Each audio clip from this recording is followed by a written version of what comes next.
सतगुरुदेव की जय।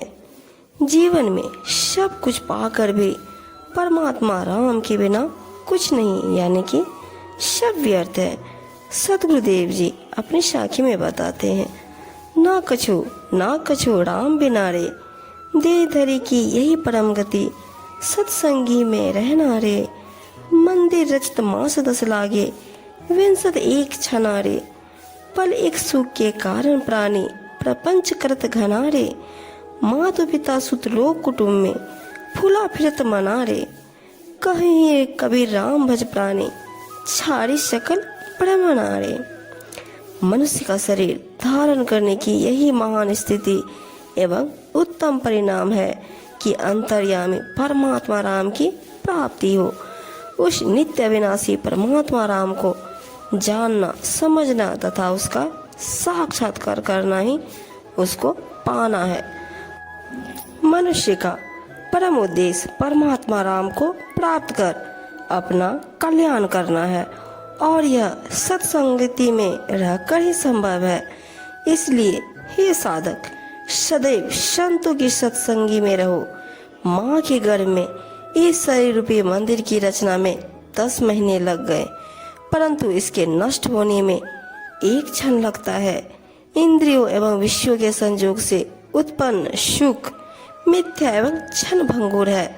मात्र एक पल के सुख के लिए अज्ञानी प्राणी बहुत प्रदर्शन एवं फैलाव करता है।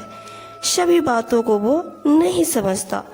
माता पिता, स्त्री एवं पुत्र आदि संसार के परिवार में गर्व करता हुआ मन फूला फूला फिरता है। कबीर साहब जी कहते हैं कि हे भोले प्राणी, तू मन के सारे भ्रम भटकाव को छोड़कर परमात्मा राम को भज और उसका ध्यान चिंतन कर। तू परमात्मा राम का स्मरण कर, उसका ध्यान और चिंतन मनन कर, अन्यथा अंत काल में बहुत पछताएगा। तुझे सांसारिक विषय भोगों का लालच लगा है, जिससे तू व्यर्थ में जन गंवाते हुए मिथ्या माया भ्रम में पड़कर स्वयं को और परमात्मा राम को भूलता जाएगा।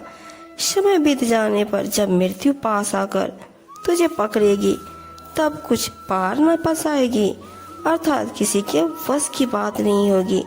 यदि तूने परमात्मा राम का सुमिरन भजन एवं जीव दया नहीं किया, तो मृत्यु देव के छोटे की भारी मार खाए।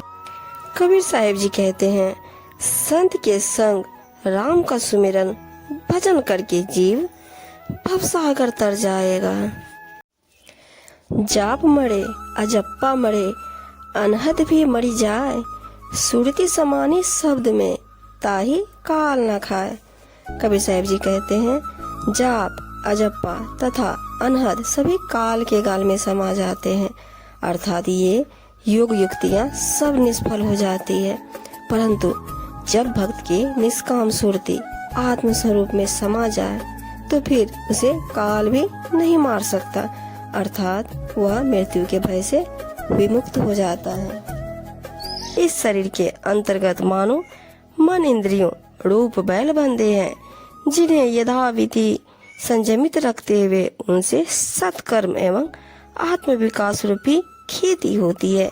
ऐसी खेती करने वाले साधक सुखपूर्वक बैठकर भजन करते हैं, लेकिन जो लोग ऐसा नहीं करते हुए दुखी रहते हुए प्रतिदिन रोते पछताते हैं।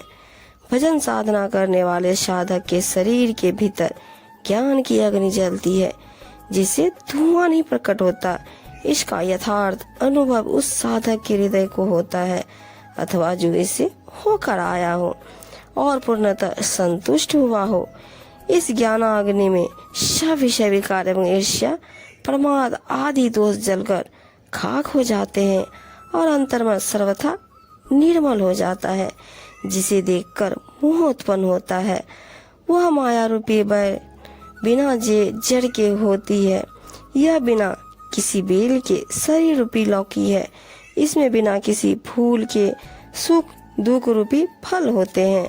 सर्वोत्तम मोक्ष फल भी बिना किसी जड़, बिना किसी बेल तथा बिना किसी फूल के फलता है। कबीर साहब जी कहते हैं कि हे भाई संतो सुनो, सदगुरु के सदुपदेश प्राप्त किए बिना सत्य ज्ञान नहीं होता।